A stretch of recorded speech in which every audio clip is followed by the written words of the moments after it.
Assalamualaikum. Okey, bersama kembali dengan Cikgu Azlina untuk Sains KSSM tingkatan 4. Okey, hari ini Cikgu akan mengajar tentang jisim dan inersia.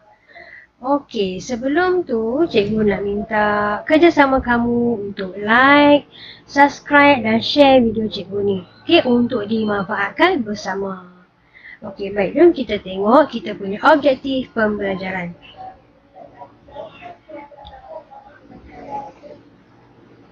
Okey, untuk kali ini ada dua objektif pembelajaran, iaitu menerangkan jisim, okey, dan kedua menerangkan dengan contoh maksud inersia. Okey, pernah dengar inersia tak? Okey, kalau tak tahu, cikgu akan tunjukkan di sini. Okey, first kita tengok dulu jisim. Okey, sebenarnya jisim ni kamu dah belajar masa kamu mendengar rendah. Ingat tak lagi? Apa maksud jisim? Okey, kita ulang kaji balik. Jisim ialah kuantiti jirim yang terkandung dalam sesuatu objek. Kuantiti jirim ya. Dan unit SI bagi jisim ialah kilogram. Itu simbolnya kg. Okey, lagi. Nilai jisim bagi sesuatu objek itu tetap jika kuantiti jirim di dalam objek itu tidak berubah. So, jisim tu tetap, dia tidak berubah. Kamu berada di mana pun tetap. Sebab apa? Sebab dia bergantung dengan kuantiti jirim. Okey, seterusnya inersia. Okey, pernah dengar tak inersia? Apa itu inersia kan? Okey, jom kita tengok video ini.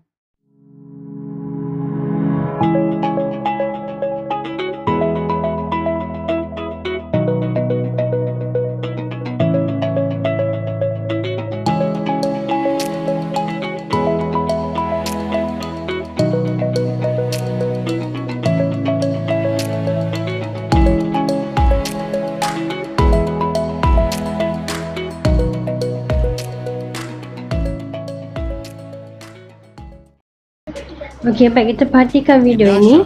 Okey, ini Syah nampak bila kenderaan dalam keadaan bergerak, badan kita tergerak ke hadapan apabila kenderaan tu membrake. So nampak kita tergerak ke hadapan. Ini sebab asal kita dalam keadaan bergerak ke hadapan. Okey, dia pakai seat belt lah untuk mengelakkan kepala terhantuk ke steering. Okey, contoh yang kedua ni.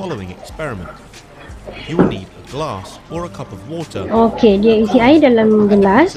Dia letak shilling dalam keadaan pegun atas cupboard. Bila ditarik cupboard, shilling tak ikut tertarik sekali tapi dia kekal dalam keadaan pegun, maka dia jatuh di dalam air tu. So, kita ulang tengok. Cupboard ditarik, tapi shilling tak bergerak kan? Cupboard je bergerak. So, menunjukkan dia kekal dalam keadaan gerakan asal dia. So, kekal dalam keadaan pegun.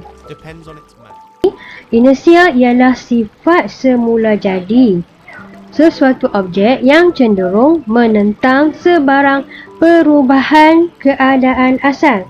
Nampak dia menentang sebarang perubahan keadaan asal objek dalam keadaan pegun atau dalam keadaan sedang bergerak. Okey, contoh yang pertama tadi senang, kita dah ada video. Kita dalam kereta yang sedang bergerak. Maksudnya kita dalam keadaan yang sedang bergerak.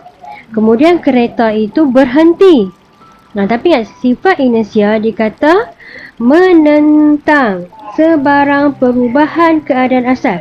Jadi dia menentang perubahan daripada bergerak nak berhenti kan. Jadi dia nak kekal bergerak. Sebab itulah bila kereta berhenti, badan kita akan masih lagi tergerak ke hadapan. Sebab kita nak menentang perubahan keadaan asal tu. Dia nak kekal bergerak lah, dia tak nak berhenti. Sebab tu tergerak ke hadapan. Okey, lagi satu, kalau dalam keadaan pegun, macam shilling tadi. Shilling dalam keadaan pegun, dia tak bergerak di atas cupboard. Kemudian cupboard ditarik dengan cepat kan, dengan cepat.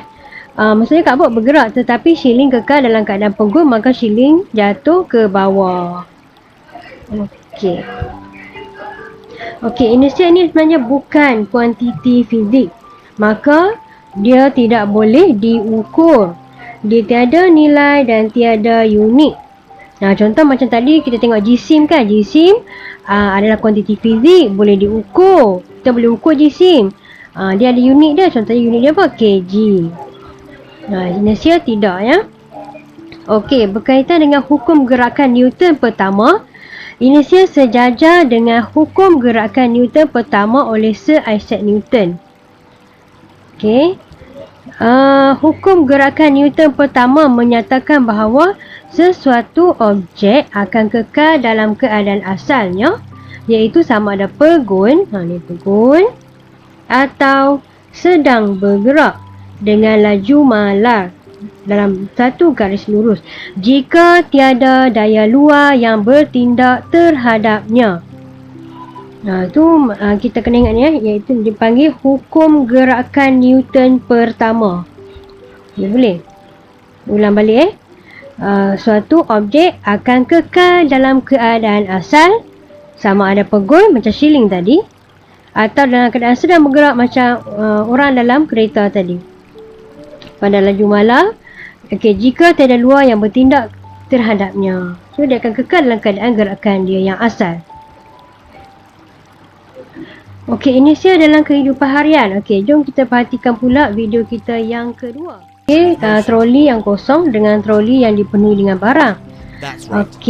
Troli yang dipenuhi dengan barang lebih susah untuk digerakkan sebab dia inersianya menyebabkan dia kekal dalam keadaan pegun. It seems like you're flung outwards, but actually it's your inertia which resists the change of direction. The car moves in this direction. This is where you would be if no force acted. Kalau dalam keadaan sekarang macam ni, kereta dalam keadaan lurus kan, lurus. Kemudian dia mengubah arah gerakannya, belok ke kanan. Kamu perasan tak kalau kita nak kereta dalam keadaan lurus, lepas tu kita nak belok ke kanan, dalam jalan macam tu, badan kita akan tergerak ke kiri. Kiri sebab kita sebenarnya badan kita nak kekal pada keadaan asal kita macam tu. Bila kereta dibelok ke kanan, kita tolak ke kiri. Ibarat kalau kata kita letak barang, barang ni akan tergerak, maksudnya mana dia tergerak macam ikut arah gerakan seperti dalam video ni. Ini contoh yang cikgu beri yang pertama, macam dalam video sebelum ni tentang duit shilling kan, keadaan asal duit shilling dalam keadaan pegun. Bila kita tarik cardboard, dengan ataupun kita bila disentap, apabila cardboard disentap dengan laju, duit shilling akan terjatuh ke dalam gelas. Sebab apa? Sebab inersia duit shilling mengekalkan keadaan asal duit shilling, iaitu keadaan pegun. Duit shilling itu tidak bergerak bersama cardboard, sebaliknya jatuh ke dalam gelas. Jadi keadaan asal dia lah, dia kekal macam tu kan. Dia jatuh lah sebab cardboard tu dah ditarik. Tu ni jadilah duit shilling jatuh. Contoh seterusnya. Keadaan asal objek yang sedang bergerak. Contoh kita dalam kereta api, kita berdiri di situ dan kita pegang. Sebab itu kereta api ataupun LRT, komuter, dia ada pemegang untuk penumpang yang berdiri. Kalau tidak, apa jadi kalau kita tak pegang? Tengok apa jadi apabila kereta api bergerak, penumpang dalam kereta api juga bergerak bersama-sama. Sekarang maksudnya dalam situasi kereta api bergerak, maka badan kita pun sebenarnya bergerak bersama-sama dengan arah gerakannya ke hadapan. Apabila kereta api itu diberhentikan secara tiba-tiba, badan penumpang kekal bergerak ke hadapan. Badan dia masih kekal bergerak ke hadapan. Inersia penumpang mengekalkan keadaan asal penumpang, iaitu keadaan bergerak. Maksudnya badan dia masih dalam keadaan bergerak. Maka penumpang itu meneruskan gerakannya ke hadapan. Macam rajah ni lah, maka badan penumpang akan tergerak ke hadapan. Tapi selamat sebab dia pegang pemegang di atas tu kan. Kalau dia tak pegang, mungkin dia terjatuh. Seterusnya. Dalam bas pula. Apabila bas berhenti secara tiba-tiba. Maksudnya ni bas mesti dalam keadaan bergerak. Nampak gambar kan? Bas keadaan bergerak. Tiba-tiba ada seorang pelajar melintas di hadapan bas. Bas pun berhenti secara tiba-tiba. Penumpang akan terhumban ke hadapan. Tengok dalam gambar ni. terhumban, terhantuk ke depan tu.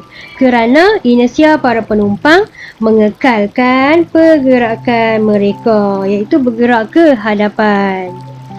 Okey. Seterusnya, sos tomato yang digoncang.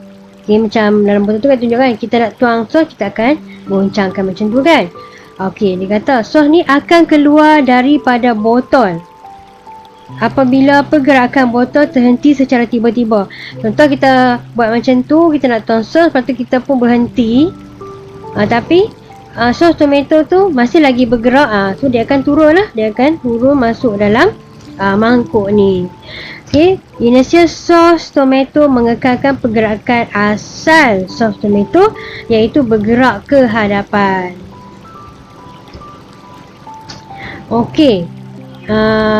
Pasal payung dengan titisan air.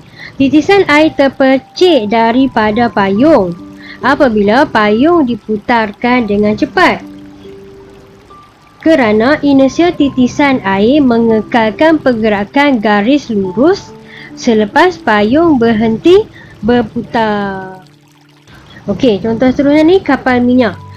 Kapal minyak yang berlayar dengan halaju maksima, halaju paling tinggi lah.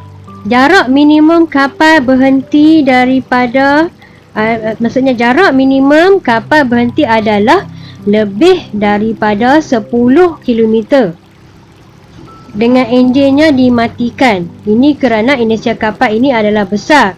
So maksudnya contoh paling mudah lah, kalau kita naik perahu sampan kan, tak pakai enjin kan. Kita nak bergerak, kita kena kayuh dengan dayung kan. Kemudian kita nak berhenti, ada ke brek? Tak ada brek kan. So kita kena berhenti daripada mendayung. Dan kita bukan terus brek macam tu je, bukan boleh terus berhenti je kita punya sampan.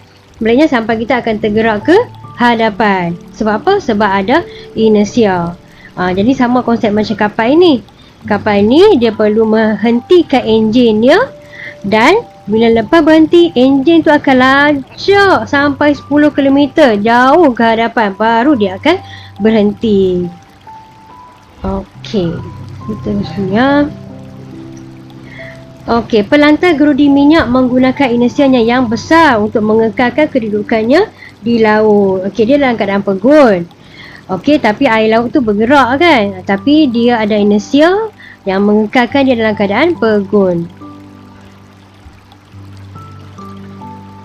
Hubungan antara jisim dengan inersia. Tadi kita belajar kan jisim, kuantiti jirim dalam suatu objek. Kemudian kita tengok inersia pula. Inersia suatu objek dipengaruhi oleh jisim objek tersebut. Maksudnya walaupun tadi terkata inersia tidak boleh diukur kan, tapi dia dipengaruhi oleh satu faktor, iaitu jisim. Semakin besar jisim suatu objek, semakin besar inersia objek tersebut. Contoh gambar ni, baldi kosong dengan baldi berisi pasir. Dia kata more difficult to be pushed. So kalau kita nak gerakkan kedua-dua baldi ni, kita tolak kan, tolak nak bagi dia berayun.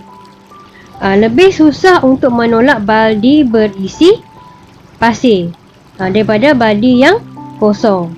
Dan konsep yang sama juga, apabila kedua-dua baldi ni dah berayun, baldi yang berisi pasir lebih susah untuk berhenti berayun berbanding baldi yang kosong. Sama macam konsep sampan kita tadi kan.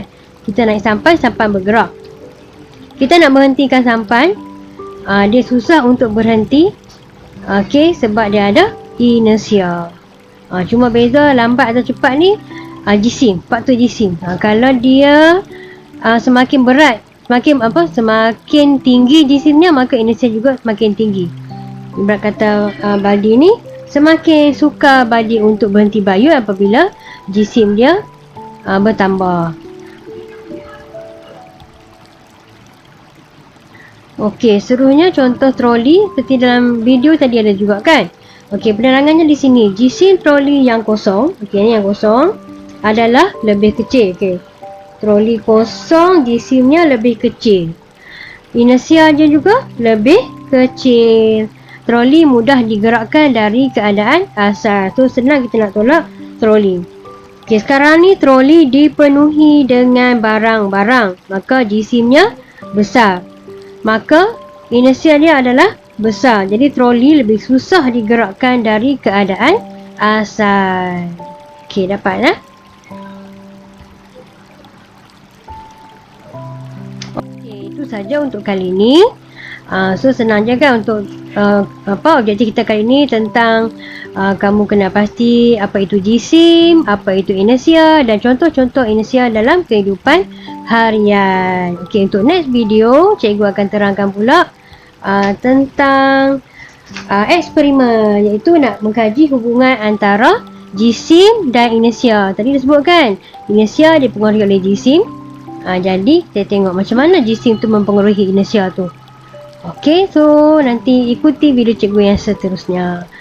So lagi sekali cikgu pesan, boleh sudi-sudilah like, subscribe dan share video ni dan follow cikgu pada link yang cikgu tunjukkan kat depan ni. Jumpa lagi. Bye.